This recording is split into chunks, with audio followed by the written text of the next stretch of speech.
ಪಿತನ ಸುತನ ಮತ್ತು ಪವಿತ್ರಾತ್ಮರ ನಾಮದಲ್ಲಿ ಆಮೇನ್. ಹಲ್ಲೆಲೂಯಾ. ದೇವರು ಈ ಒಂದು ಸಮಯವನ್ನು ಆಶೀರ್ವದಿಸಲಿ. ಬೆಳಗಿನ ಜಾವದಲ್ಲಿ ಎಲ್ಲರ ಕೆಲಸ ಕಾರ್ಯಗಳನ್ನು ದೇವರು ಆಶೀರ್ವದಿಸಲಿ. ದೇವ ಜನರೇ, ಈ ದಿನ ನಾನು ಆಯ್ದುಕೊಂಡಂಥ ವಚನ ಭಾಗ 1 ಸಾಮುವೇಲನು ಬರೆದ ಪುಸ್ತಕ 17ನೇ ಅಧ್ಯಾಯ 32ನೇ ವಚನವಾಗಿದೆ. ಈ ವಚನವು ಈ ರೀತಿಯಾಗಿ ನಮಗೆ ತಿಳಿಪಡಿಸುತ್ತದೆ.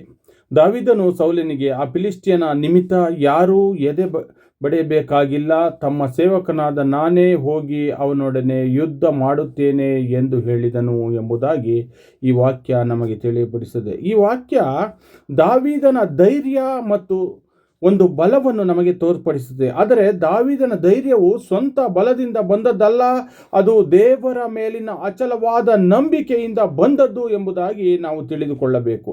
ಎಲ್ಲರೂ ಗೋಲಿಯಾತನನ್ನು ನೋಡಿ ಭಯಪಟ್ಟಾಗ ದಾವೀದನು ದೇವರ ಮಹಿಮೆಯನ್ನು ನೋಡಿ ಹೆಜ್ಜೆ ಇಟ್ಟನು ಎಂಬುದಾಗಿ ಈ ವಾಕ್ಯ ನಮಗೆ ಸ್ಪಷ್ಟಪಡಿಸುತ್ತದೆ. ಅದೇ ರೀತಿಯಾಗಿ ನಮ್ಮ ಜೀವಿತದಲ್ಲೂ ಕೂಡ ಅನೇಕ ಸಮಸ್ಯೆಗಳು ಗೋಲಿಯಾತನಂತ ದೊಡ್ಡದಾಗಿ ಕಾಣಬಹುದು, ಆದರೆ ದೇವರು ನಮ್ಮೊಂದಿಗಿದ್ದಾರೆ. ಯಾವುದೇ ಸವಾಲುಗಳನ್ನು ನಮ್ಮನ್ನು ಸೋಲಿಸಲಾರದು.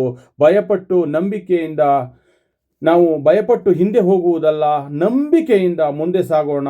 ದೇವರಲ್ಲಿ ಭರವಸೆ ಇಟ್ಟಾಗ ಅವರು ನಮಗೆ ಜಯವನ್ನು ಕೊಡುವರು ಎಂಬುವಂಥ ಭರವಸೆ ನಮ್ಮ ಜೀವಿತದಲ್ಲಿ ಬರಬೇಕು. ಆಗ ದೇವರು ನಮ್ಮೊಂದಿಗೆ ನಮ್ಮಲ್ಲಿ ನಡೆಯುತ್ತಾರೆ, ನಮ್ಮ ಹೃದಯದಲ್ಲಿ ದೇವರು ವಾಸ ಮಾಡುವವರಾಗಿದ್ದಾರೆ ಎಂಬಂಥ ನಂಬಿಕೆ ನಮ್ಮ ಜೀವಿತದಲ್ಲಿ ಬರಬೇಕು. ಪರಲೋಕದ ತಂದೆಯೇ, ಭಯದ ಕ್ಷಣಗಳಲ್ಲಿ ನಿನ್ನ ಮೇಲೆ ಸಂಪೂರ್ಣವಾದ ಭರವಸೆ ಇಡಲು ನನಗೆ ಕೃಪೆ ನೀಡು ಸ್ವಾಮಿ.